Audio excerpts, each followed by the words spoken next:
Bulletin की शुरुआत लगातार उसी बड़ी खबर के साथ कर रहे हैं और बड़ी खबर पर नजर बनी हुई है। मध्य प्रदेश उपचुनाव के लिए कांग्रेस उम्मीदवारों की दूसरी लिस्ट जारी हो गई है। कांग्रेस ने 9 उम्मीदवारों की दूसरी लिस्ट जारी कर दी है। इसमें जौरा से पंकज उपाध्याय को टिकट दिया गया है। सुमावली से अजब कुशवाहा को उम्मीदवार बनाया गया है। ग्वालियर पूर्व, जहां से सबसे ज्यादा कांग्रेस के लोगों ने दावेदारी ठोकी थी, बताया जाता है कि करीब 2 दर्जन के आसपास स्थानीय लोगों ने दावेदारी ठोकी थी। ग्वालियर पूर्व ये वही सीट है जहां से मुन्ना लाल गोयल कांग्रेस के प्रत्याशी थे। सिंधिया समर्थक, बाद में उन्होंने कांग्रेस छोड़ दी, बीजेपी में शामिल हुए और इस शहरी सीट पर ग्वालियर पूर्व से आखिरकार टिकट मिला है सतीश सीकरवार को, जिन्होंने हाल ही में बीजेपी छोड़कर कांग्रेस ज्वाइन की थी। उधर सुर्खी से, जैसा कि उम्मीदें लगाई जा रही थी, कयास लगाए जा रहे थे, बीजेपी की कभी विधायक रही और उसके बाद गोविंद सिंह राजपूत से हार का सामना करने वाली पारुल साहू को टिकट दिया गया। हालांकि आपको बता दें कि पारुल साहू 2018 में विधानसभा चुनाव नहीं लड़ी थी, उनको टिकट नहीं दिया गया था। 2013 में जरूर लड़ी थी और यही 2013 में बहुत कम मार्जिन से जीती गई सीटों में से एक थी सुर्खी। इसके बाद से सुर्खियों में आ गई थी पारुल साहू, इसी सुर्खी सीट से विधायक। उस वजह से, क्योंकि सैकड़ों की संख्या में वोट उनको मिले थे, मात्र सैकड़ा की संख्या में वोट थे जिनसे वो जीती थी, 2018 में टिकट नहीं मिला, नाराज हो गई पार्टी से। और जब एक बार फिर गोविंद सिंह राजपूत वहां से पार्टी के संभावित प्रत्याशी हुए तो पारुल साहू ने न सिर्फ पार्टी छोड़ी, बल्कि बताया जा रहा था कि वो बहुत जल्द कांग्रेस से ही प्रत्याशी होंगी। उनके भी नाम की घोषणा हो गई है। मुंगावली से कन्हैया राम लोधी को उम्मीदवार बनाया गया है। मानधाता से उत्तम राज नारायण सिंह पहले भी विधायक थे, कांग्रेस छोड़ दी थी, एक बार फिर उनको टिकट दिया गया है। बदनावर से अभिषेक सिंह को, सुवासरा से राकेश पाटीदार को टिकट दिया गया। ये बड़ी दिलचस्प सीट रहेगी, मंदसौर जिले की सुवासरा विधानसभा सीट है। राकेश पाटीदार को टिकट वहां से मिला है। और सुवासरा के अलावा आपको बता दें कि पोहरी से हरिवल्लभ शुक्ला, कांग्रेस ने अपनी पहली लिस्ट में कुल 15 उम्मीदवारों के नामों का ऐलान किया था और जिन 15 उम्मीदवारों के नाम का ऐलान किया था उसमें से 11 आरक्षित सीटें थी, जिसमें से एससी और एसटी सीटें थी 11 और 4 सामान्य सीटें थी। और आपको बता दें कि उन 11 में से भी बीजेपी आरोप लगाती है कि 15 में से कुल 8 से 10 प्रत्याशी तो ऐसे हैं जो बसपा, सपा या भाजपा से आए हुए प्रत्याशी हैं, कांग्रेस के अपने प्रत्याशी नहीं है। एमपी में कुल 28 सीटों पर उपचुनाव होना है। 15 सीटें पहले, 9 सीटें अब, यानी 15 जमा 9 कुल जमा 24। और अब जो सीटें रह गई हैं वो रह गई हैं 4।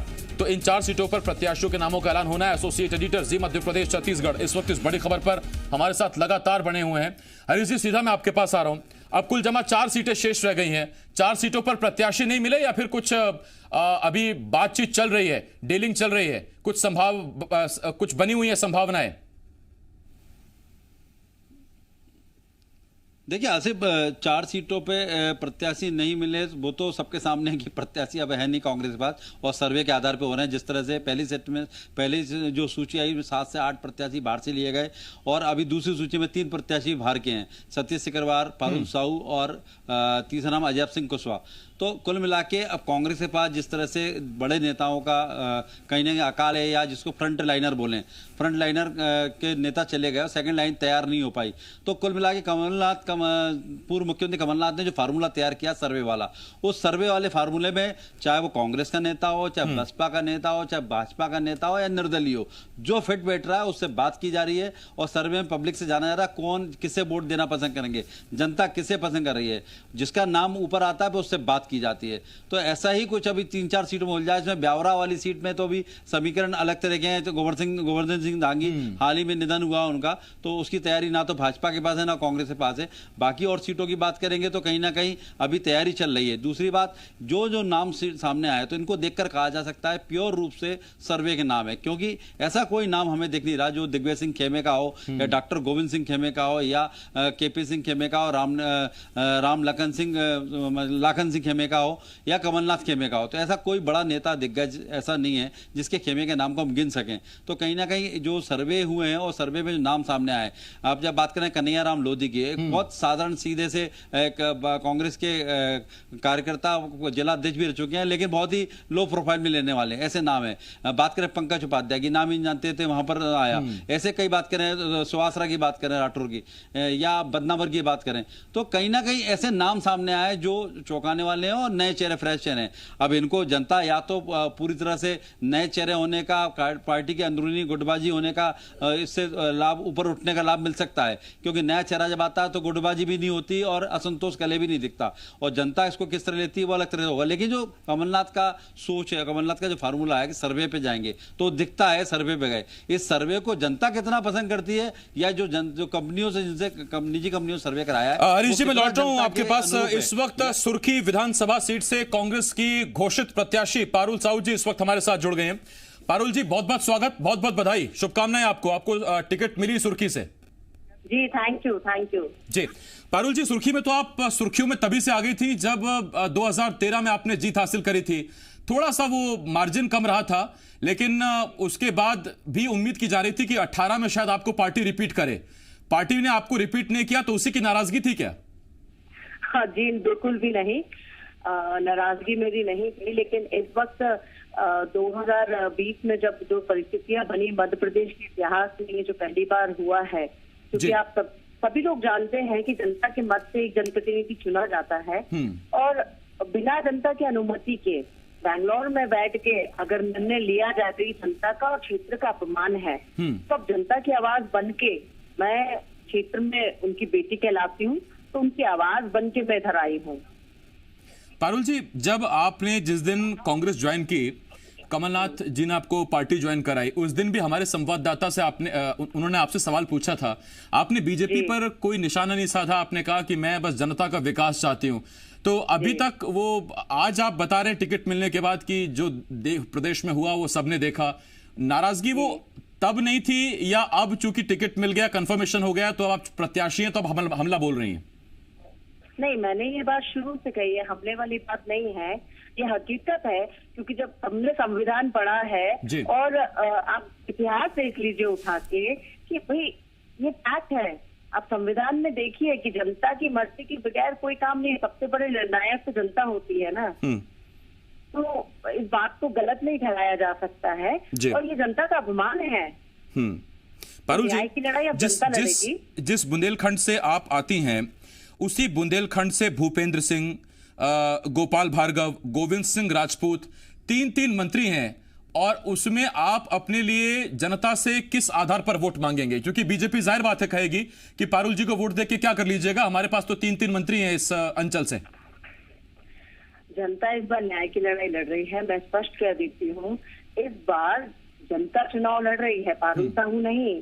तो मुझे लगता है कि भगवान जब जनता के साथ, और हम कहते हैं मतदाता, तो दाता का मतलब होता है मत देने वाला दाता। तो सबसे बड़ा तो मतदाता ही होता है, उससे बड़ा तो कोई नहीं है जी। वही बिठाती है किसी को ऊपर, वही गिराती है किसी को नीचे। सिटिंग मंत्री के सामने चुनाव लड़ना कितना आसान, कितना मुश्किल साहू जी?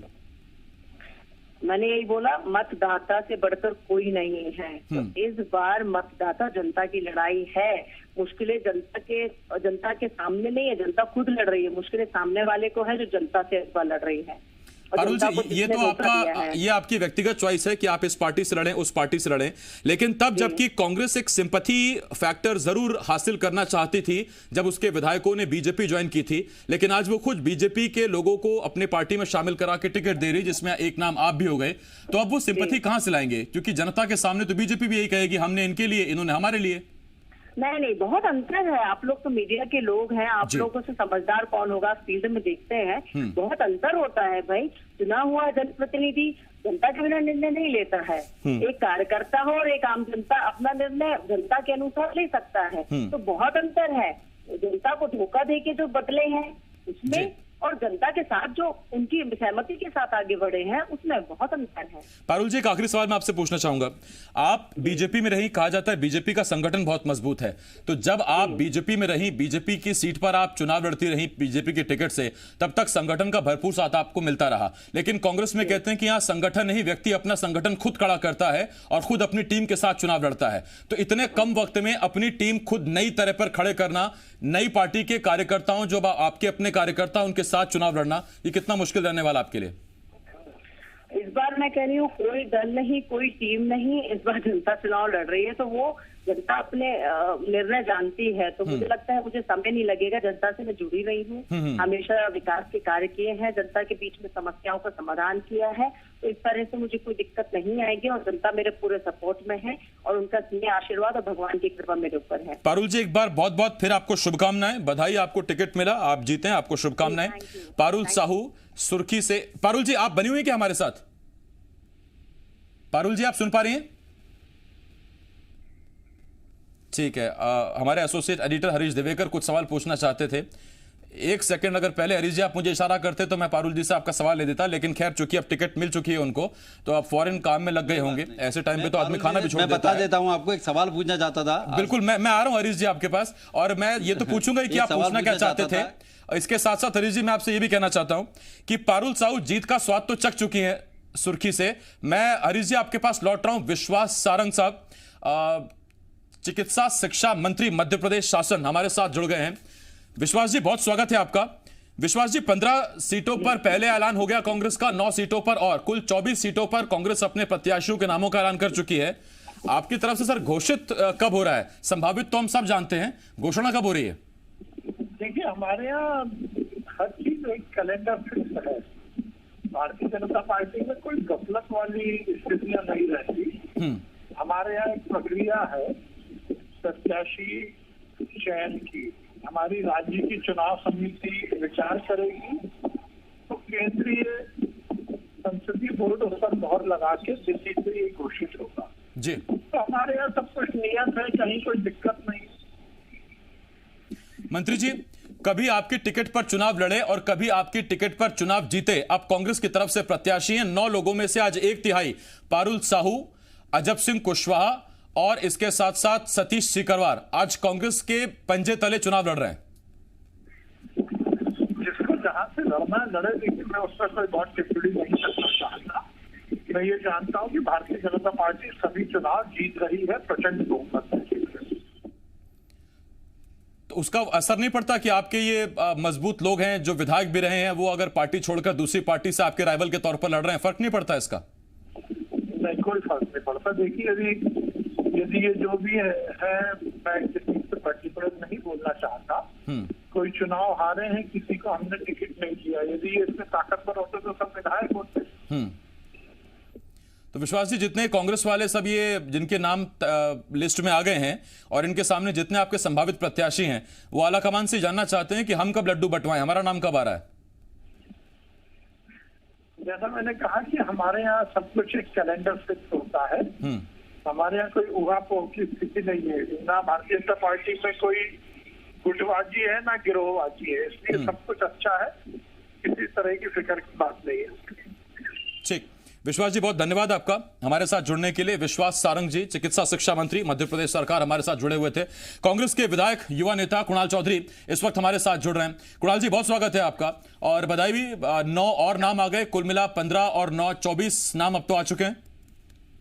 जी बिल्कुल, इतनी बेहतर टिकट 9 नामों के लिए सभी युवाओं को मौका दिया है मध्य प्रदेश में, और हर वर्ग के लोगों को, युवाओं को जिस प्रकार का मौका दिया, मैं नेतृत्व का आभार करूंगा माननीय राहुल गांधी जी और कमलनाथ जी का, कि जिन्होंने मध्य प्रदेश में युवाओं को मौका दिया और साथ में उन लोगों को जो लगातार संघर्षरत नौजवान थे, संघर्ष करने वाले लोग थे। और आप देखेंगे कि भारतीय जनता पार्टी की जमानतें जब दिन 28 सीटों के ऊपर होंगी। जी कुणाल जी, आप भी युवा हैं, आगर मालवा की जो एक सीट है वहां भी आपने एक बार फिर से अपने जो एक युवा कैंडिडेट है उन पर भरोसा दिखाया है, युवाओं को मौका दे रहे हैं। जानकार सियासी पंडित ये भी कह रहे हैं कि अब दरअसल किसी धड़ा विशेष को ज्यादा तवज्जो नहीं दी जा रही है, क्योंकि एक धड़े ने किस तरह का बगावत की और फिर सरकार गिर गई, ये सरकार देख चुकी है, यानी कांग्रेस देख चुकी है। तो दूध के जले छाछ भी फूक फूक के पी रहे हैं क्या? नहीं, जो टिकट में आप नाम देखेंगे विपिन को वहां पे आकर से दिया गया, और आज जो 3 प्रत्याशी और इसमें दिए गए, कि चाहे राकेश पाटीदार हो हमारे वहां से, पंकज उपाध्याय जोरा से हो, यहाँ से उत्तम पाल हो, या फिर टिंकू बना हो, ये सब युवा कांग्रेस के लड़के हैं। कोई कांग्रेस का विधानसभा अध्यक्ष है, कोई प्रदेश का सेक्रेटरी है, कोई लोकसभा का महासचिव है। और जिस प्रकार से पिछली बार भी युवाओं ने सबसे ज्यादा चुनाव जीते थे, और लगभग 20 से 22 सीटें मध्य प्रदेश में युवा कांग्रेस के साथ ही वहां पर विधानसभा के अंदर पहुंचे थे, तो सही मौका युवाओं को पहले भी दिया था। और कमलनाथ जी ने, जो मैंने कहा कि सबसे अनुभवी नेता हिंदुस्तान की राजनीति के, उनका अनुभव, उनका मतलब एक अनुभव और युवाओं की ऊर्जा, तो दोनों का जो मिश्रण है उसी के माध्यम से सरकार बनी थी। और आप देखेंगे इसी माध्यम से पूरी ताकत के साथ बेहतर सरकार बनने वाली। नहीं कुणाल भाई, जब भोपाल में रोशनपुरा चौराहे पर प्रदर्शन होता है, विधानसभा के बाहर प्रदर्शन होता है, तो कुणाल चौधरी उन युवा जुझारू कांग्रेस नेताओं में थे जिन्होंने पुलिस की लाठी भी खाई है और वाटर कैनन के आगे अपनी छाती भी अड़ाई है। लेकिन मैं तो आपसे सवाल ये पूछ रहा हूं कि जब यही युवा कार्यकर्ता सीट मांगते हैं ग्वालियर पूर्व, सतीश सीकरवार को वहां से टिकट मिलती है, यही जब सुर्खी से युवा कार्यकर्ता टिकट मांगता है तो पारुल साहू को टिकट मिलता है, प्रेमचंद गुड्डू, ऐसे कितने नाम है जो बाहर से आए हैं। देखिए, पहली बात आप समझिएगा, हर चीज का एक मिक्स होता है। मैंने आपको क्या बताया, इसी लिस्ट में 9 लोगों की लिस्ट है, उसमें मैंने आपको 4 नाम वो बताए जो पूरी तरीके से युवा कांग्रेस के लोग हैं और युवा कांग्रेस के चेहरे हैं। आप समझिए, हमेशा मिश्रण कि बहुत ज्यादा युवा ही एकदम हो जाएंगे, बहुत ज्यादा ही बल, तो जब तक अनुभव और युवाओं की ऊर्जा का मेल नहीं होगा, सही तरीके से स्थितियां, और आप देखिए पूरी संतुलित लिस्ट, मतलब इतनी संतुलित और इतना ज्यादा युवाओं को मौका मुझे नहीं मिला, पर लगता कि आज तक के इतिहास में कभी कहीं मिला होगा। भारतीय जनता पार्टी में तो कभी युवाओं को मौका नहीं मिला होगा। मेरे साथ के जितने साथी युवा कांग्रेस के कई विधायक हैं, कई मंत्री रहे, अभी कई लोगों को और टिकट मिला। मतलब मैं अपने आप को बहुत खुशनसीब समझता हूं कि मेरे यूथ कांग्रेस अध्यक्ष के कार्यकाल में लगभग इतने लोगों को टिकट मिला। आप देखेंगे कि भारतीय जनता पार्टी जरूर युवाओं का शोषण करा है। ना युवा मोर्चा अध्यक्ष को पिछले 3 टर्म के अध्यक्षों को पिछली बार टिकट दिया, ना अभी किसी नौजवान को मौका दिया, सर बिकाऊ लाल मिलावट रामू को मौका दिया। यहाँ तो जो लोकतांत्रिक पद्धति के साथ तो सभी लोग बेहतर प्रबंधन के साथ, जो जैसे आप प्रेमचंद गुड्डू जी की बात करते तो उनके भी, उनका बेटा यूथ कांग्रेस में मेरे साथ वर्किंग करता है और हमेशा अजीत ने वर्किंग करी। पारुल साहू तो इनका भी जो देवर है वो मेरे साथ यूथ कांग्रेस का ही रहा है, केसरवानी, और सभी लोग। ठीक है कुणाल भाई, आपको शुभकामनाएं हैं और आप जीते, आपके प्रत्याशी जीते, आपको शुभकामनाएं। हमारे तरफ से तो सबको शुभकामनाएं। बहुत धन्यवाद हमारे साथ जुड़ने के लिए। कुणाल चौधरी कांग्रेस के विधायक इस वक्त हमारे साथ जुड़े हुए थे। हरीश जी आपका बहुत धन्यवाद। हरीश देवेकर, एसोसिएट एडिटर, जी मध्य प्रदेश छत्तीसगढ़, हमारे साथ जुड़े हुए थे। छोटे से ब्रेक के लिए